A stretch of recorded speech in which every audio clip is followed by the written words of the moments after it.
Let's see, did I leave myself any practice tests? I think I gave all of mine away. No, here's one. Yay, Jeff. Number 7, the very last problem. So,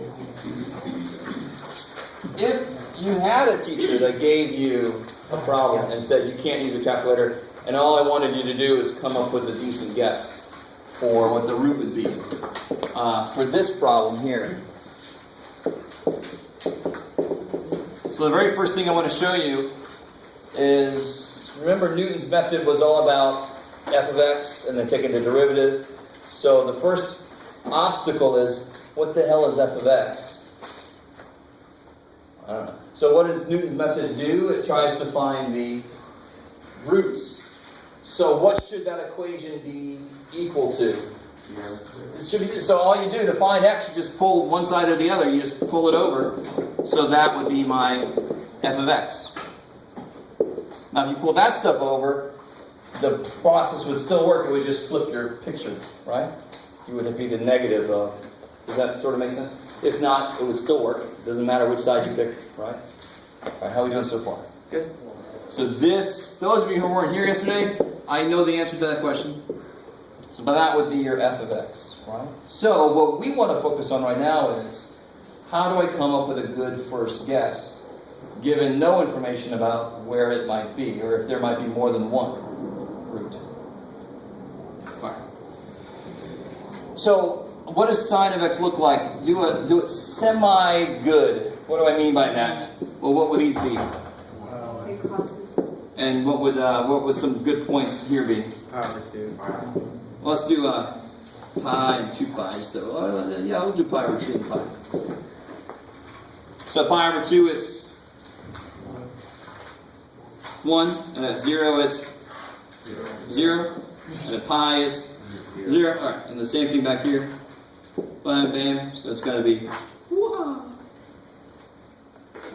cool. Now, where's x squared minus 4? What does x squared minus 4 look like? Parabola. And what are its roots? What are its roots? You can see it pretty quickly, right? What are the zeros of this? 2 and negative 2. I love it. So at and this is pi. So 2 and negative 2 are in, and pi divided by 2 is 1.5. So this is going to be about right there and about right there. You guys understand? You guys with me? Yeah. I got my scale in terms of pi over 2, so I just got to estimate where 2 is. And so my parabola would be like this. Do you see how I can already see some guesses? What would be a guess then for where these meet? If that was 2, a good guess for finding this would be 2.1. 2 points. Or maybe even 2 would be good enough. But we can refine it. I know it's going to be a little above 2, so maybe 2.1 would be a good guess. Yes. I missed it, but is that parabola coming from the x squared minus 1? Yes, exactly. So sine x is here, and I want to see where it equals x squared minus 4. Now, Newton's method requires me to get 0 equal to that. But if I have to graph this by hand, I know what sine looks like. I know what a parabola moved 4 down looks like. So I'd rather graph both of those separately and see where they meet. The x would be my guess. So that's how you get a good first guess without much information. You actually have all the information you need if I give you the functions, and I have to give you the functions. Does it matter which intersection you choose for? Well, you have to do both. Oh, you. I can't remember my wording. It's like S. Approximate the solutions, plural. Okay, So there might be more than one, and now I see there are more than one. What would be the other good guess? Negative 1.5. Negative 1.2. I like it, like negative 1.5 or something, Yeah. or something, because this is pi over 2, which is 1.5. So negative 1.5 sounds good. So another good guess would be negative 1.5. So I would do the whole process with this as my first go. Bam, bam, bam, bam, bam. Write it down. And then I do the whole process again with negative 1.5 as my first go. Bam, bam, bam, bam. So let's go ahead and do this. Just a quick question for the calculator part. When you're doing the guess, you have to do one above and one below. I don't know why I always... When you're... Oh, if you're doing it in the calculator. Yeah. And finding the roots. Yeah. It doesn't. It just says the left bound and the right bound. So Yeah. you just have to make sure that you have room in the middle for your guess. Okay. You know what I'm saying? Okay. So you're on it. And then you go 1 over, you can go 1 over for the left bound and 1 over for the right bound, and then your guess is on it. Okay. You just got to make sure you have enough room for your guess. Oh, so we have to take it above our actual position. So I really, please let me know if this makes sense. The Newton's method requires me to put it in this form because it's all about finding the roots of a function. These are equivalent equations, right? So I can say the roots of this function are the same as where these two functions are equal to each other because these equations are equivalent. So it's easier to graph that by itself and that by itself than trying to graph all of this at once. Would you agree? Yeah. Do you want to graph a parabola mixed in with trig, or do you want to graph trig and then on top of that a parabola? I'd much rather graph trig and on top of that a parabola, right? Mm-hmm. So when you're trying to figure out what your guess is, you can organize this however you want. So real quick, that's part A. We'll do part A. We'll do Newton's method. But just a quick word about part B, since I'm talking about finding a good guess. How do you think I'd rework this? Considering that, don't I have stuff mixed that I don't want mixed? Who do I want by itself? Because I know what it looks like. ln. So I want to switch these, right? Then I can graph ln. There's 1. That's the most important point of ln. Right? You guys kind of with me? And then roughly at almost 3 is where it's going to be 1, right? Because ln, e is 2.7, blah, blah, blah, blah, blah, blah. So about 3 it's going to be 1, roughly. And this is all rough anyway. How do I graph this? Find its roots. Right? Factor it. Right? The square root of 3 is just a little bit less than 2. So negative, a little bit above negative 2 and a little bit below 2. I don't know if you guys are with me. It's roughly, yeah. So it's got a 0 at 0. It's got a 0 at just below 2. And it's got a 0 at just above negative 2. Right? Now that has nothing to do with the answers to this equation. It's just me trying to graph a rough sketch of this to get a feel for where they meet, because where they meet will be my guess for the Newton's method. All right, good. And of course, this guy looks like a normal cubic, so it's going to go, this doesn't have to be beautiful, obviously. But it gives me, now look, so how many solutions should I get? 2. And what's a good first guess for this one?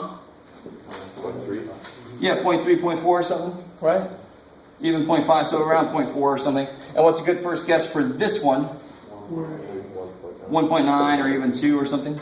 I mean, you are supposed to come into calculus with a good feel for what the basic functions look like. So if you needed to draw a rough sketch that doesn't have to be perfect, but it needs to give you some idea of where things are, you should be able to do that all day long. And this is the way you find a good estimate to start with. So let's go back and let's do this one. And, I've got both of them on the answer key, but we'll just do this one right now just to make sure everybody's on the same page. So I've done the work to figure out my guesses. So let's try the one that's 2.1.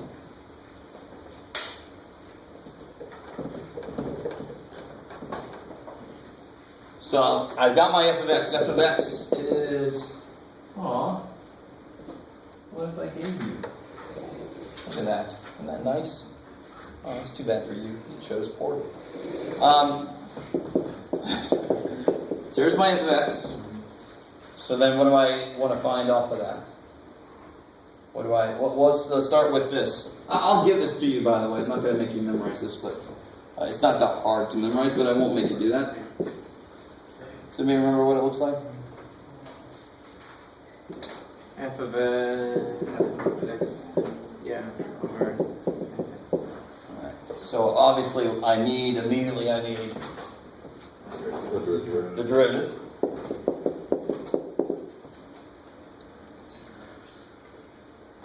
Oh, 2x. You guys you said you needed it, man. I'm fine.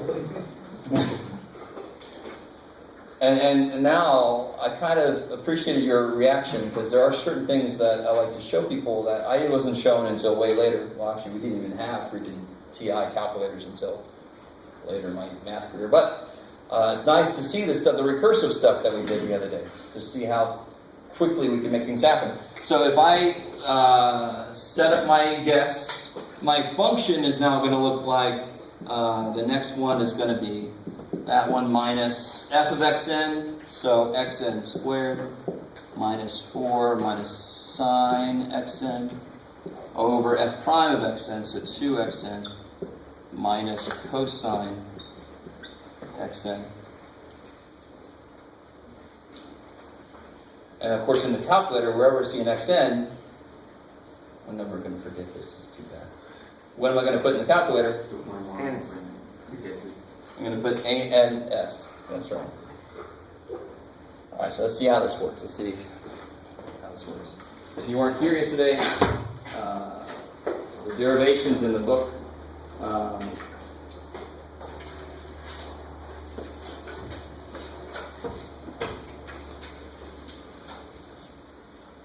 So let's see. There's from yesterday. So I want to start at 2.1. So get it started. So now ANS has, in memory, it's got 2.1 in it. So now to get to the next term based off of that, wherever I see xn, I just hit the ANS. Minus, and of course, you know, garbage in, garbage out. So you got to be careful about parenthesis placement. And squared. So see, I'm just putting exactly that in there. Minus 4 minus sine of the answer. Right? Another parenthesis.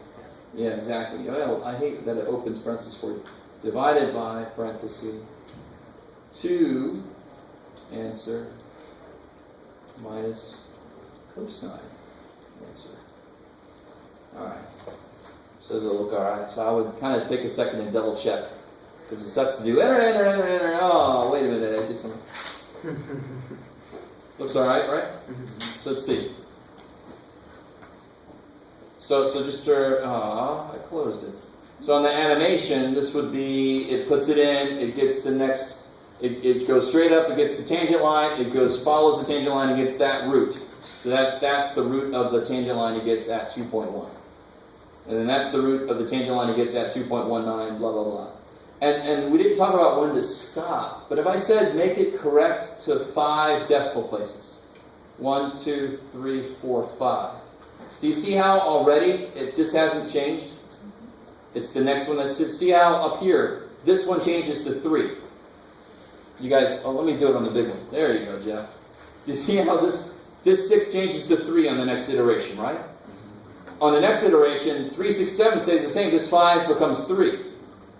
So if I said correct up to 5 decimal places, you just have to do it until these 5 decimals don't change. So from here to here, the first 5 are the same. I'm done. 2.19367. Because if I did it again, it's 2.1967, and now it doesn't change all the way until it's off the screen. So it gets there pretty quickly. So this method works really well in certain situations.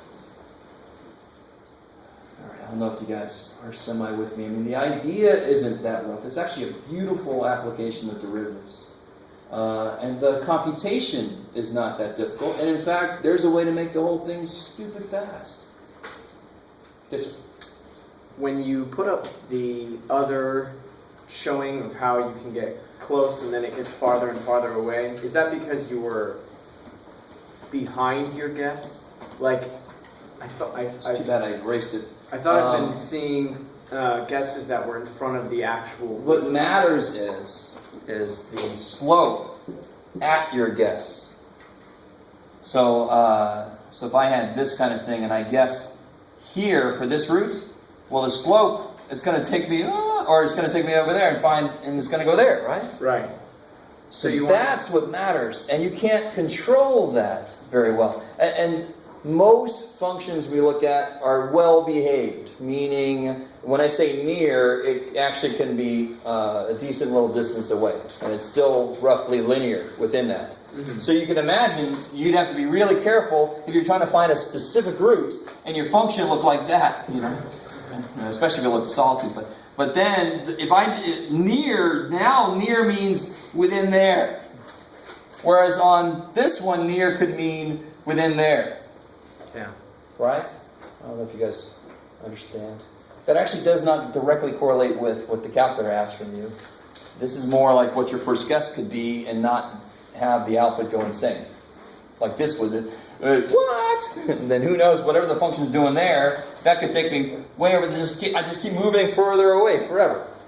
Yes, sir? So what we'd see on the answer for that is just an increasing number, and it doesn't. Yeah, let's watch.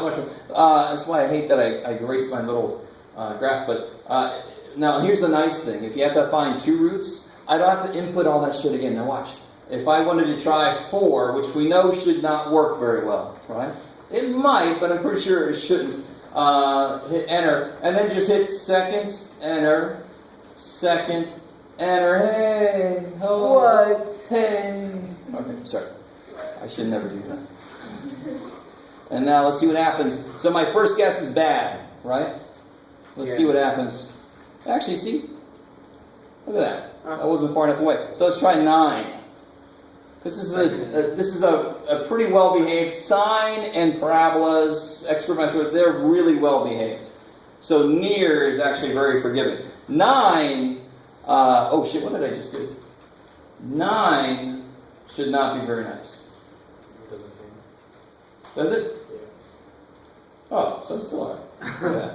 So let's try 20. Yay, okay. This thing is way too well behaved. Same.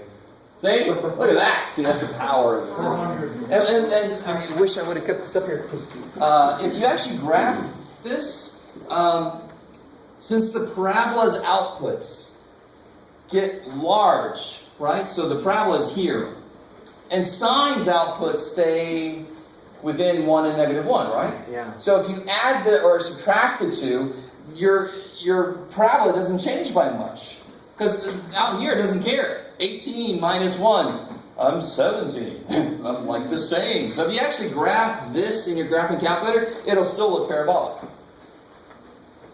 Except maybe in the middle, I can't remember. Because in the middle, that's where, or around here, that's where they're small. So it'll change the parabola by a lot, maybe. I don't know if you guys are with me. So when I take a guess, so at 20, that slope at 20 is going to take me way back here. So the only place I could really have this thing screw up is if my guess was the vertex, obviously it would screw up, right? Because what would happen if my guess was exactly the vertex? Which of course the vertex should be at 4, but it would give me nothing. So if I guessed 0, right, that's where the vertex is? Well, wait, yes, it is. I think you're okay there. Hey, look at that. It does all right. And it's because it's not flat there because I forgot the sign near 0. Let's see what's going to happen at 0. Well, the derivative, it's not 0 at 0, right? It's actually -1, so it's not flat. I have to figure out where this thing is flat. Are you guys still with me, though? I mean, if I did have a vertex or a place where it was flat, and I guessed that, I'm shit out of luck.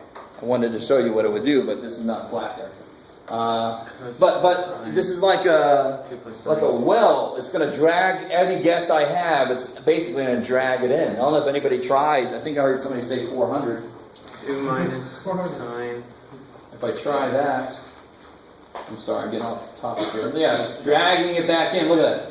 Because you're way at 400, but the slope is going to be big positive, but when I follow it back, it's going to get me closer. And then when I follow that slope back, it's going to be closer and closer and closer.